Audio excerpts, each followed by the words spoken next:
And today, that's quite loud. Today I'm going to be talking to you about writing your personal statement. So to start the presentation, I'm just going to do a really brief overview of the UCAS application process. I won't go too much on about that because I'm sure maybe we have a basic understanding, but today we're going to focus on the personal statement. So, to start us off with, the UCAS application process is made up of quite a few different elements you can see here. So it's all about effective research, so looking into those universities that you want to apply for, thinking about why you want to go there, what the courses are, so that's the effective research, and really making a considered choice. So via UCAS, you only get 5 universities to choose from. So of all the universities in all of the UK, you need to choose just 5. Obviously, what we're going to be focusing on today is the personal statement. That is quite a large element of the UCAS application, and it is the main part of the UCAS application that is individual to you. So it's your opportunity for you to show that university that you're a human being, who you are, what makes you a little bit different from other people who will be applying. Other parts of the UCAS application process include a teacher reference, so that's wherever you go to school or college, your teacher will be writing that for you within your UCAS application. And then we've got to think about the deadlines. I'm going to talk to you a little bit about the deadlines and about the important dates within the process in a minute. And then we want to think about plan B, so what happens if maybe things don't work out with the choices that you've made on your application. But to start off with, I'm just going to go over some key dates. So these are some really key dates that you're going to focus on within your UCAS journey. So applications open in September. So an important question for you today is who is applying for this year? So who is wanting to go to university this year in September? No one? Okay, cool. So who's applying for next year? Amazing. Okay, the majority of us. And then who's applying for sometime in the future? Got a few of those as well. Fab. Okay. So that's going to be useful for me to know how to kind of deliver this presentation to you, because there's going to be a few changes within the UCAS application process, and they're coming in later this year. Okay, I'm going to talk about those in a minute, but first off I'm going to talk about the dates, because these dates probably aren't going to change. Roughly speaking, applications will open in September. So sounds like the majority of you guys are going to be applying for university September 2026. Applications for September 2026 open in September 2025. So the UCAS application for you guys will open towards the end of this year in September. In mid-October, is anyone here thinking of applying for like Oxford, Cambridge, anywhere? Yeah? Cool.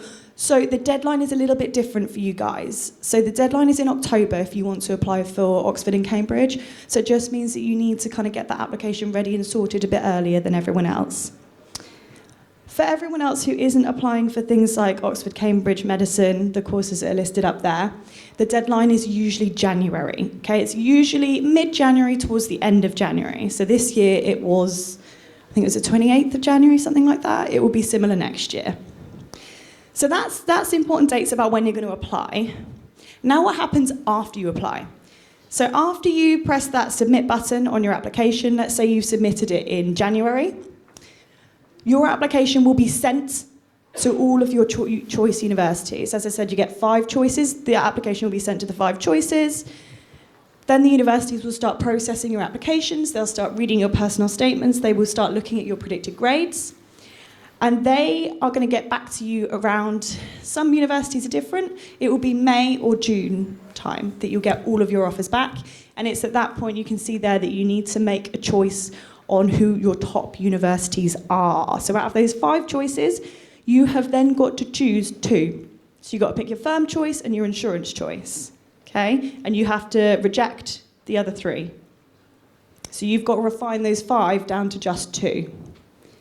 And that's going to be around probably May, June time that you'll do that.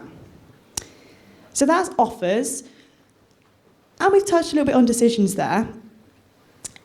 Does anyone here know about something called clearing? Have we heard of clearing before? Some nods, some no's, yeah?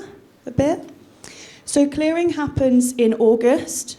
So you can see the date here. That's for this year's clearing. This will be for those guys applying for 2026. It will just be next August. This is where, if you haven't quite got the results that you thought you were going to get, then you're able to go through something called clearing, which is where you can call up universities who you haven't applied to and ask them if they have any spare places on their courses, essentially. That's a simplified version of what clearing is. So if, let's say, you don't quite meet your predicted grades, you don't meet the requirements of your firm or your insurance choice, then you would go through clearing, okay? So clearing is kind of like your second chance, your plan B. You can't apply for the same course. So let's say you've been rejected, unfortunately, by a university in the main cycle. You can't then apply for that exact course at that exact university through clearing. You can apply to that university again, but it would have to be through for a different course through clearing. Does that make sense? Yeah? Perfect. So that's a little bit about the UCAS application process. We're not going to dwell too much on that. Now this here is what the personal statement currently is, as it's going to change. For the majority of you guys, you're going to be applying for next year, which means that all of this doesn't apply to you, okay? So we're going to be chopping and changing. I'm going to move on to the next slide in a minute, which is going to be what the personal statement has been changed to. So at the moment, the personal statement is a written statement. It's 4,000 characters. And it's your chance to talk about why you want to study at that university. It's free text, so you can write anything you want, but there are kind of structures that we advise. However, because you guys are applying for the following year, what is happening is there is something called the personal statement reform. Now, UCAS haven't released kind of lots of detailed information about this, but I'm going to advise you the best that I can in this session. What has happened is, as I just mentioned, the personal statement was one free text where you could write whatever you want. They have now changed it for September. Oh, my text hasn't come up there. So for 2026 entry, which I think is what most of you guys are going to be applying for, they have changed it so that there are 3 questions within the personal statement. So instead of free text, you have to answer these 3 individual questions. So you can see the first one, why do you want to study this course or subject? Next one is, how have your qualifications and studies helped you prepare for this course or subject? And the other question is, what else have you done outside of your education to prepare? So these are the questions that you guys are going to have on your UCAS form. There's a character limit for each question, which will be similar to the previous one. So you'll have, I'd say, about 1,000 or so characters per question. 1,000, yeah. Okay. So although the format of the personal statement has changed, the content hasn't necessarily changed, because what students would write in the personal statement previously is still very much answering these questions. It's just UCAS have changed the format to make it more accessible for students, to make it a little bit clearer about exactly what the universities want to hear. So those are the questions that we're going to be thinking about and answering today. Broadly speaking, these are the things that you want to include within those questions, okay? So you want to show your interest in the subjects. You want to show what key skills and attributes that you have that are best suited to that course. You want to talk about any work experience, volunteering, anything like that that you have done. You want to write something a little bit about you. As I mentioned at the start, the personal statement is your opportunity to show yourself, to show you as a human being, who you are, what makes you different to other students that are going to be applying for the exact same courses as you. If you have an idea of future plans, then that's a nice thing to mention. Let's say you're doing a particular degree to go into a particular career. That could be something quite nice to mention within the personal statement. But don't worry if you don't know, it's just a nice to mention, it's not a must-have. If you completed a gap year and did any kind of like volunteering, work experience, anything like that, that's really, really good to mention, as well as any personal achievements. And then if you've attended any like master classes, anything outside of your studies, that's really, really key to mention. So now we're going to talk about the structure. So the structure, obviously, split among those questions, it's probably, this is according to the old personal statement format, but I would say you still want to have the majority of that personal statement be to do with your academics, okay? So those first 2 questions that we saw, they're mainly focused on your academics, whereas the last question about what have you done outside your studies, that's going to be not necessarily directly related to the academics. So the majority of the statement, you want it to be about your academics or about your interest directly in that subject, okay?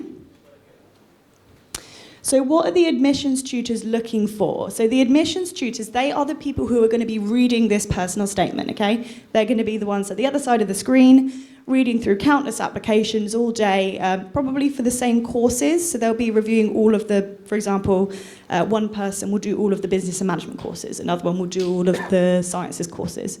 So this is a human being at the other end of the screen that's going to be reading those questions, your personal statement. So you want to make sure that you showed real enthusiasm, real interest in the subject. You want that to really shine through in your statement. You also want to show that you've done some research and that you've got some really good knowledge. So do your research, as I mentioned at the start, do your research into the subject you're applying for. Look into things around that subject that are really going to help enhance your knowledge to make sure that you have got the best possible chance of catching their attention and being that personal statement that they're like, yeah, you know, this student is really serious, this student is really interested in the subject, and they've done the research on that. You also want to show a level of independent learning and inquiry. That comes into doing effective research because you want to prove that you've done your own research in your own time and that you've made an informed decision here. You also want to think about the skills that you've learned in the things that you're talking about. So for example, that question that is, what subjects have you studied? You know, how has that influenced your decision? You want to talk about what skills you got from that subject and how that is going to help you in your degree that you're applying for, okay? And you want it to just be kind of an all-round personal statement that is going to kind of show the university that you're a really good student for them. So, this slide, we're going to have a look at the first question, which is, why do you want to study this subject, okay?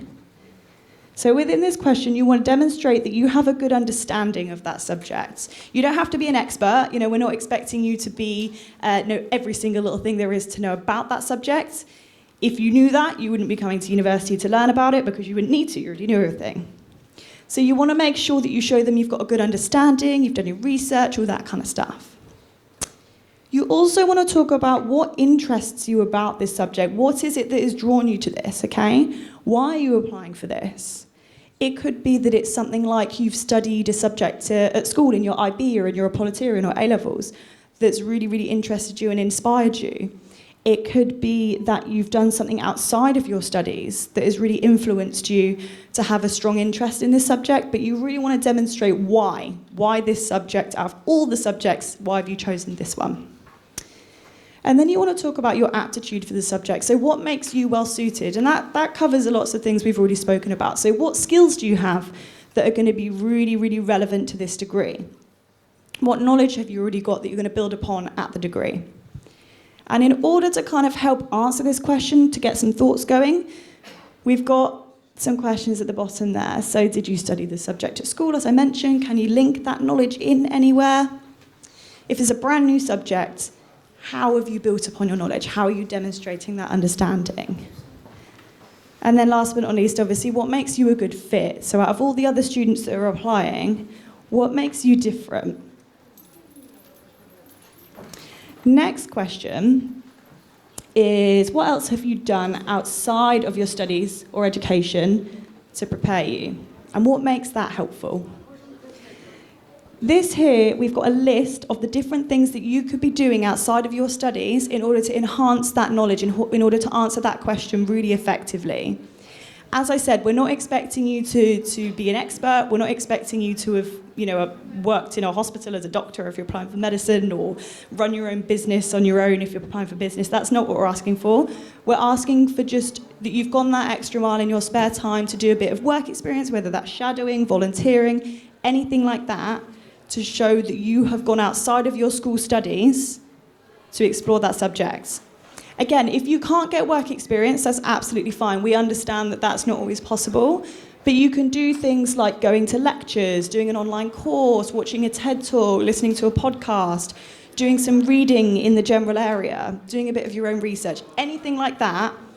That is all contributing towards you doing stuff outside of your studies to learn more about the subjects. There's also things like subject tasters and open days. So all universities will run these. I'm sure you've probably heard of open days. I know as international students, it's not always possible for you to go to open days. They might not fit in with your school schedules. But usually you can contact universities directly and arrange like a campus tour and potentially a meeting with the academic. So anything like that that you can do outside of your studies is going to be really, really helpful, just to show that you are really enthusiastic, you are really interested, you love this subject and you want to know more about it. Now, building on from that, we want to have a think about the skills and the attributes that you have that are going to demonstrate your interest in the subject, they're going to demonstrate your knowledge. So why would you be successful in the programme? Is it that, as I said, you've done some additional research, you've done a bit of work experience, you've gone out of your way to learn more? What is that makes you the ideal candidate? And why should we select you over another candidate? So it's all about really showing that passion, those skills, that knowledge, everything like that, to make your application stand out. It's also really, really important to think about the specific skills that you would have. So, for example, a skill that's important for most university degrees is research skills. You're going to have to do research probably for the majority of degrees, because within most degrees within the UK, there is an element of independent research involved. So you want to show, okay, I did, let's say, a project within my IB, and within that project I had to do extensive research on X subject. So that's the way that you can demonstrate that you have good research skills. There's also other skills like, as I mentioned, independence, working in a team, time management, all of those kinds of things are going to be really important regardless of the degree that you're doing. So have a think about the skills that you're going to need for the programme you're applying for, and link that into your answers to the questions. And those skills can be linked in within all 3 questions that you're going to be answering, okay? So make sure that you've got evidence behind what it is that you're saying. So you could say, I'm really interested in this subject, and you want to back it up with a bit of evidence and a few skills that are related to that.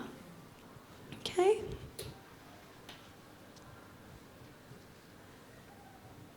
So, here's just a little bit more information about the work experience and volunteering. I mentioned this a little bit earlier. We understand this isn't always possible, but if you can do any kind of volunteering, any kind of work experience, that's going to look really good. Because not all students are going to have that.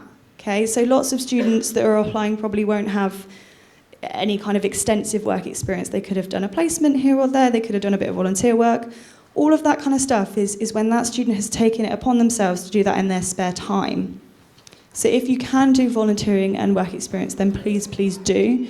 Even if that's, as I said, for a very short period, anything is going to count towards you, and that's going to make you stand out within the application. It also, very importantly, can give you an insight into your future career. So I speak to lots of students who want to do particular subjects, and then they go into a bit of work experience within that subject area, and sometimes they realise that it's actually not for them. Sometimes they think, oh, yeah, I'm not sure about this anymore. Like I had a different idea in my head of what it was going to be. So work experience can also be really useful in helping guide you towards what you're going to be applying for and what is best for you. So as I said, if you can do it, that's fantastic. I've mentioned before, it shows that you're committed to the course, it shows you're committed to improving yourself, learning more, expanding your knowledge, all of that kind of stuff. It also helps you develop some skills. So I've mentioned some skills previously that you could be mentioning. Work experience is something that you could use to gain these skills. We've got a few that I've mentioned, a few more. So we've got stuff like communication, independence, time management. Work experience and volunteering can really improve these skills and enable you to enhance your application and the way that you're going to answer those questions, okay? And as I said, if you haven't been able to do any kind of experience, that's absolutely fine. Think about skills that you already have and think about how you got them. So it could be that you got, as I said, research skills from something you did in your studies at school. It could be that you do like a part-time job in a cafe, and from that, although it doesn't seem relevant to the experiences that you're going to have at university, you have learned things like communication, independence, time management, balancing your studies alongside a part-time job. So all of that kind of stuff you can mention, even if it doesn't feel like it's completely relevant to the degree that you're applying for. Okay? Here are some other activities that you can use to demonstrate those skills. So Have you ever been in a position of responsibility? So have you been like a prefect at your school or college? Have you ever been on like the student council? Have you won any kind of awards for a particular subject or area at school or college? So think about all those kinds of things because they're really going to help out in answering those questions in the personal statement. There's also things out there you can see like sports, drama, arts, clubs, anything like that that you've done, it can be applied. So make sure that it's mentioned if you've done anything outside of the studies. And that's that third question we talked about, okay? The one that what have you done outside of your studies? Because all of that kind of stuff can really link together to make it a well-rounded application. These are now some common mistakes that we quite often see within the personal statement. This is the old format, so we're trying to encourage people in the new format to not fall into the traps that students previously used to fall into. First thing we have is cliche opening lines. We get lots of students opening up with things like, from a young age I've always wanted to, or I'm very passionate about this subject because. Which obviously fantastic, because if you have had that genuine interest in the subject since you were young, or obviously you are passionate because you're applying for it, but we get that a lot, so you want to make sure that you spice it up a bit, choose something a little bit different to open out with to grab the attention of the admissions tutor. Another thing we get quite a lot is unexplained quotes. So students quite often think that, we get a lot of Harry Potter quotes for some reason, that often kind of crops up in the personal statement. Or quotes that students, maybe to them, they seem relevant, but when someone is reading it and they don't know you personally, they're just reading this unexplained quote in the application, it can seem a bit like irrelevant. So I would say try and avoid that unless it's like super, super relevant to what you're saying. Try and avoid it. The personal statement should be your words, not someone else's. Another thing that's a bit risky is using humour. Obviously, we want the personal statement to be personal to you. We want your personality to shine through, but using humour can be a bit, it's best kind of avoided because we don't want it to come across as too informal or being taken the wrong way. Another thing I'm going to mention, which obviously none of you would dream of plagiarising or copying anyone else's work. I know you would never ever do that. But that's something that we obviously completely advise against. Students' personal statements and applications can be rejected from the university completely if they're seen to be plagiarised. We all know about ChatGPT and AI and all of that kind of stuff at the moment, and I quite often get students asking me questions about this. So, can I get ChatGPT to write my personal statement for me? Obviously, no, you can't. However, we do know that students are using this technology. It's unavoidable in this day and age. So we say that you could potentially use AI to help write the personal statement if you wanted help with particular points. However, the personal statement should be personal to you. So an AI or computer can't really write about personal stuff about you because it's not you. So we tend to advise against AI.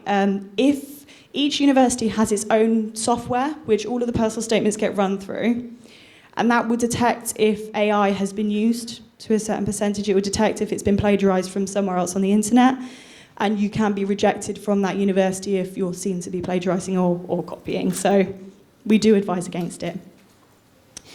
Then quickly, because I think we've only got a couple of minutes left, mentioning university by name. I've already mentioned before that this application is going to all of your choices. So don't mention universities by name, because let's say you've applied to Reading, but we read your personal statement and you say, I really want to study at the University of Sheffield. And we're like, oh, okay. So they don't want to come to Reading, they want to go to Sheffield. And that can potentially count against you. So just don't mention the universities by name. Not using all available space. Again, if you've got a certain character limit for each statement, you want to make sure you've used up as much as you possibly can, okay? You don't want to waste any words. You don't want to write like one sentence answer. That's not going to look good to the universities. You want to make sure you've maximised every single word you possibly can. And then obviously it's a given, the last one's spelling and grammar. Just make sure that it's been proofread, it's been checked, and that's, it's all looking good in that sense. So get someone to read it for you, get your friends or your family to read them for you. These are some overused opening lines. Because we haven't got much time, I won't spend too much time on that. But just to finish off... Can you just go back to the... Yeah.